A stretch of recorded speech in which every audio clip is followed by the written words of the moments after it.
수십 년이 흘렀다. 기생에서 객주가 되고 객주에서 제주를 구할 거상이 되기까지. 이제 그녀는 56세다. 제주 백성 수만 명이 굶어 죽게 생겼다. 그래서 나는 평생 모은 모든 재산을 제주를 살리기 위해 바치기로 결심했다. 795년 대기근. 쩍쩍 갈라진 땅 위에서 아이들은 배를 움켜쥐고 피눈물을 흘렸다. 유일한 희망이었던 9살 배마저 풍랑에 침몰했다. 제주는 완벽한 지옥이 되었다.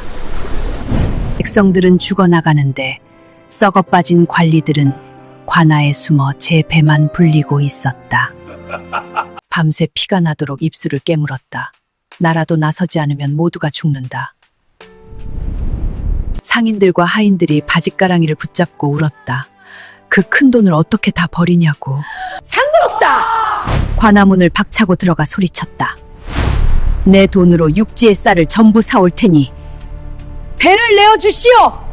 내 평생의 피땀이 담긴 돈꾀가 육지 상인들에게 넘겨졌고 쌀을 실은 배들이 출발했다. 바다만 바라보며 피말리는 시간이 흘렀다. 풍랑이 일면 끝이었다. 마침내 수십 척의 배들이 하얀 돛을 펄럭이며 제주 앞바다를 뒤덮었다. 기적이었다.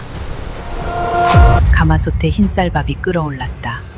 배를 고이던 백성들이 밥을 입에 밀어 넣으며 미친 듯이 오열했다. 그 모습을 보니 나도 모르게 다리에 힘이 풀려 주저앉아 하염없이 눈물만 흘렀다. 돌아온 방 안. 돈을 쌓아두었던 궤짝은 텅 비어 바닥을 드러냈다. 먼지만 날렸다. 하지만 내 빈 궤짝의 소문은 바다를 건너 급기야 한양 궁궐의 임금님 귀에까지 들어갔다. 거리에 나설 때마다 살아남은 수만 명의 백성들이 내 앞에 고개를 숙이고 눈물을 닦았다. 재산은 티끌 하나 남지 않았지만 내 가슴속은 세상 그 누구보다 꽉 차 있었다. 돈이 아깝냐고? 천만에 쇳덩이를 내주고 수만 명의 심장을 얻었으니 이게 조선 최고의 남는 장사지. 이게 나 김만덕의 네 번째 이야기, 제주를 구한 거상의 길이었다. 재밌게 보셨죠? 좋아요 누르고 구독하고 오화도 함께해요.